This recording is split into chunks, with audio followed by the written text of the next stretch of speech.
आज हम आचार्य चाणक्य की जो कोटेशंस हैं उसकी डेप्थ में चलेंगे और डीपली समझने की कोशिश करेंगे कि वो किस तरीके से सोचते थे। तो उनका जो पहला और सबसे फेमस कोट है वो है, अधिक सीधा साधा होना भी अच्छा नहीं है। सीधे वृक्ष पहले काट लिए जाते हैं और टेढ़े मेढ़े बच जाते हैं। यहां पे जो सीधा साधा होने की बात करी जा रही है ना, उसका कनेक्शन ईमानदारी या बेईमानी से नहीं है, उसका कनेक्शन समझदारी और बेवकूफी से है। मतलब वो ये नहीं कह रहे कि आप सीधे साधे मत बनो, मतलब कि आप बेईमान हो जाओ, या फिर अगर कोई सामने वाला चोर है तो उसके साथ में चोर बन जाओ। ये नहीं कहा जा रहा है यहां पर यह कहा जा रहा है कि अगर कोई क्रिमिनल है और आपको हार्म करने के लिए आ रहा है तो इतने बेवकूफ मत बनो कि वो जो चाहे आकर के आसानी से आपके साथ में करके चला जाए। तो सीधा साधा किस कॉन्टेक्स्ट में कहा जा रहा है? सीधा साधा कहा जा रहा है समझदार और बेवकूफ के कॉन्टेक्स्ट में। अब कौन है समझदार और कौन है बेवकूफ? अगर हम अपने दिमाग को यूज ना करें तो हमको क्या कहोगे? आप बेवकूफ भी कह सकते हो और सीधा साधा भी कह सकते हो। बिल्कुल एक जानवर के जैसा भोला भाला, जो उसका बेसिक नेचर होता है बस उसके हिसाब से चलता चला जाता है, वो एक सीधी डायरेक्शन में चलता है। इसलिए जानवर को पकड़ा जा सकता है, उसको कैद किया जा सकता है और उसको अपने हिसाब से चलाया जा सकता है। उसको इंसान यूज कर सकता है और करता ही है। तो अगर आप इंसान होने के बावजूद भी अपना दिमाग यूज नहीं करते हो तो क्या कहेंगे? आपको सीधा साधा भी कह सकते हैं और बेवकूफ भी कह सकते हैं। क्यों? क्योंकि आप एक ही डायरेक्शन में चलते चले जाते हो। जो भी आपका बेसिक नेचर है बस उसके हिसाब से चलते ही चले जाओगे। ये नहीं देखोगे कि सिचुएशन क्या है, ये नहीं देखोगे कि सामने वाला क्या है। इनफैक्ट आचार्य चाणक्य का ही एक और कोटेशन है जो इस बात से बिल्कुल परफेक्टली लिंक होता है। वो क्या कहते हैं? जो तुम्हारी बात सुनते हुए इधर उधर देखे उस पर कभी विश्वास मत करो। कितनी पावरफुल बात करी जा रही है।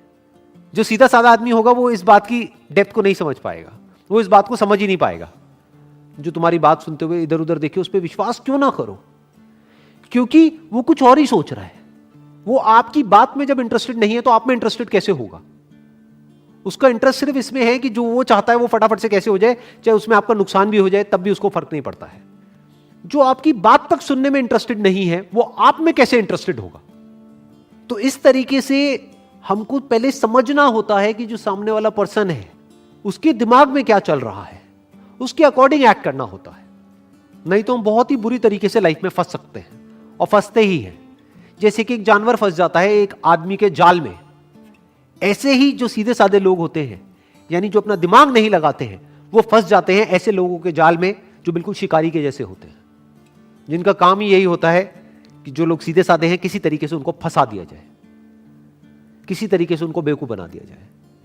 तो अगर इन शिकारियों से आपको बचना है तो आपको टेढ़ा होना पड़ेगा। टेढ़ा मतलब बेईमान नहीं, टेढ़ा मतलब समझदार होना पड़ेगा। समझदार मतलब क्या? कि आपका माइंड किसी भी सिचुएशन की दोनों साइड्स को देख सके, दोनों पहलुओं को देख सके, तो आपको कहेंगे आप समझदार हो, नहीं तो आप बेवकूफ हो। तो टेढ़े का मतलब क्या? कि वो अडैप्ट कर जाते हैं, वो बदल जाते हैं सिचुएशंस के अकॉर्डिंग।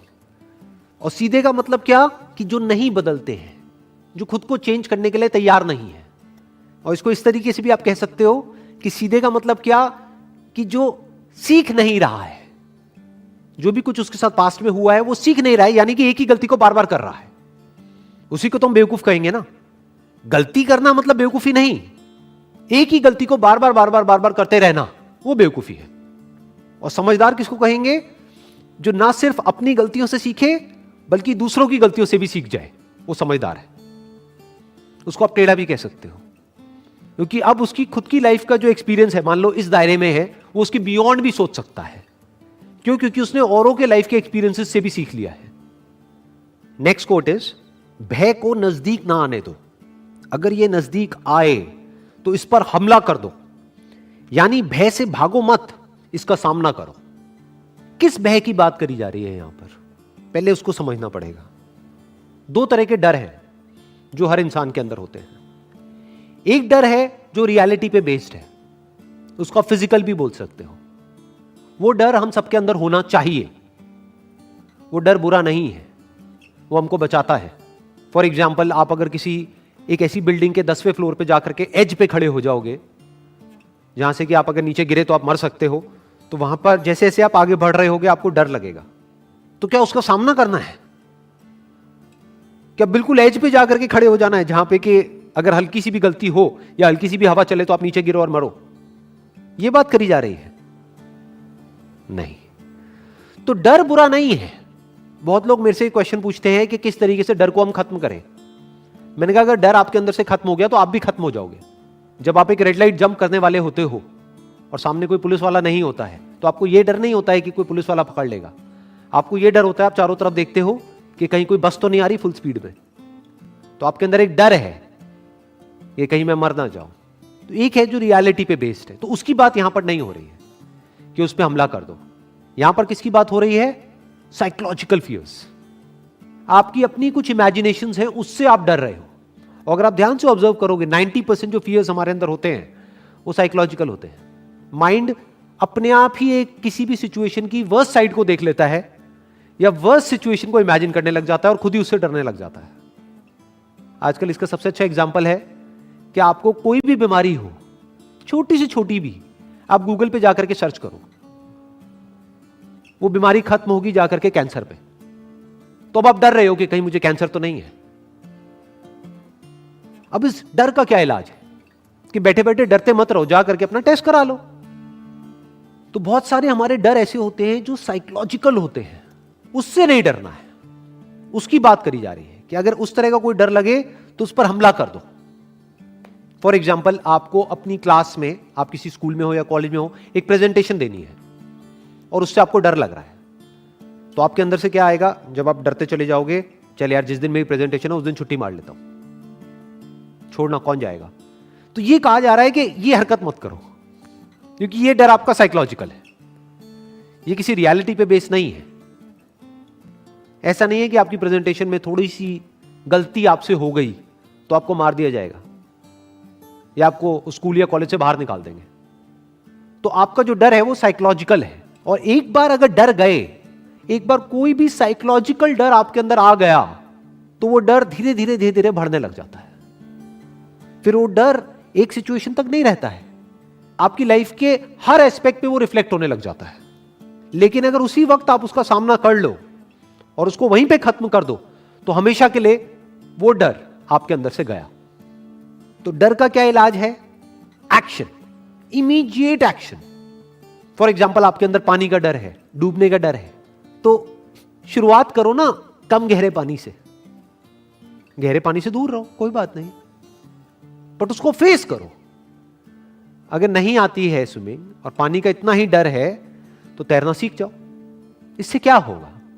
आप सिर्फ तैरना नहीं सीखोगे, आपको लग रहा है आपको सिर्फ पानी में तैरना आ रहा है। अरे ना भाई, आपको जिंदगी में तैरना आ रहा है, क्योंकि जिस तरह से आपने यहां पर अपने डर को कॉन्कर किया, फ्यूचर में भी अगर कोई सिचुएशन आएगी तो आपको पता होगा कि अपने डर को कॉन्कर कैसे करना है।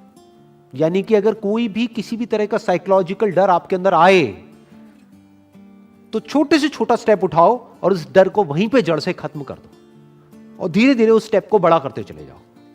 तब तक बड़ा करते चले जाओ जब तक कि वो जो आपका एक्शन है वो उस डर से बहुत बड़ा ना हो जाए। नेक्स्ट कोट इज, गलत दिशा में बढ़ रही भीड़ का हिस्सा बनने से बेहतर है सही दिशा में अकेले चले। In more than 99% of the cases भीड़ गलत डायरेक्शन में ही बढ़ रही होती है। भीड़ यानी कि मासेस, वो सही डायरेक्शन में कभी बढ़ ही नहीं सकते। क्यों? क्योंकि मासेस एक्ट कैसे करते हैं, कभी सोचा है? वो एक्ट करते हैं पास्ट के बेस पे, ये हुआ था तो ऐसा ही होना चाहिए। तो अगर आप एक ऑर्डिनरी लाइफ चाहते हो तो भीड़ का हिस्सा बन सकते हो, उसमें कोई बुराई नहीं है। लेकिन अगर कुछ एक्स्ट्रा ऑर्डिनरी करना चाहते हो तो उसके लिए भीड़ से अलग चलना ही पड़ेगा, there is no other way. तो क्या कहा जा रहा है कि गलत दिशा में बढ़ रही भीड़ का हिस्सा बनने से बेहतर है सही दिशा में अकेले चले। तो गलत दिशा क्या है और सही दिशा क्या है? हम बिजनेस की बात करें या जॉब्स की बात करें, किसी भी काम की बात करें, गलत दिशा क्या है और सही दिशा क्या है? गलत दिशा वो है जहां पर डिमांड कम हो, जो भी आप काम कर रहे हो उसकी, आपके प्रोडक्ट्स की, आपकी सर्विसेज की, या आपकी, अगर आप एक जॉब कर रहे हो तो आपकी डिमांड, जहां पर डिमांड कम हो और सप्लाई बहुत ज्यादा हो। तो कंपटीशन ज्यादा हो गया, कंपटीशन ज्यादा हो गया तो स्ट्रेस ज्यादा हो गया। तो ये क्या है? गलत दिशा। सही दिशा क्या है? जहां पर डिमांड बहुत ज्यादा हो, सप्लाई बहुत ही कम हो, तो आपको रिटर्न भी ज्यादा मिलेगी। डिमांड ज्यादा, सप्लाई कम, यानी जरूरत है वो काम करने वाले लोगों की, लेकिन बहुत ही कम लोग हैं जो अभी उसमें एक्सपर्ट हैं, या अभी उसमें क्वालिफाइड है, या अभी उसमें प्रोफेशनल है। बहुत ही कम लोग हैं। तो इन कम लोगों की डिमांड बहुत ज्यादा रहेगी और सप्लाई बहुत ही लिमिटेड रहेगी। क्यों? क्योंकि भीड़ से कुछ अलग कर रहे हैं। इनफैक्ट जो ये गलत दिशा है जिसमें भीड़ आगे बढ़ रही होती है, वो हमको सही लग रहा होता है, लेकिन 10-20 साल बाद जाकर के समझ आता है कि ये गलत था, लेकिन तब तक बहुत देर हो चुकी होती है। और मजे की बात क्या है, ये जो सही दिशा है ये हमको आज गलत लग रही होती है, हमें भी, हमारे आसपास में लोगों को भी, लेकिन फ्यूचर में जाकर के समझ आता है कि ये तो सही दिशा थी। एक तरफ सिक्योरिटी है, सिक्योरिटी कहां है? भीड़ के साथ में। और ग्रोथ कहां है? अकेले चलने में। तो चॉइस आपकी है कि आपको सिक्योरिटी चाहिए या ग्रोथ चाहिए, कंफर्ट चाहिए या चैलेंजेस चाहिए। हां, अगर हमको अपने एक्चुअल पोटेंशियल को डिस्कवर करना है तो कोई चॉइस नहीं है, अकेले चलना ही पड़ेगा। नहीं तो भीड़ के साथ में तो एडजस्ट करना पड़ेगा। भीड़ के साथ में आपको उनकी चाल को मैच करना पड़ेगा। जैसे भेड़ चाल होती है, तो ना आप तेज चल सकते हो ना धीरे चल सकते हो, उन्हीं की चाल को मैच करना पड़ेगा। जिस डायरेक्शन में वो जा रहे हैं उसी डायरेक्शन में जाना पड़ेगा। बट अकेले चलने में डायरेक्शन आपके हाथ में, चाल आपके हाथ में। तो अब आपकी ग्रोथ को आप खुद भी प्रेडिक्ट नहीं कर सकते, कोई लिमिट ही नहीं है। तो अब भीड़ का हिस्सा बनना है या अकेले चलना है, ये चॉइस आपके हाथ में है। Wish you all the best. Thank you so much.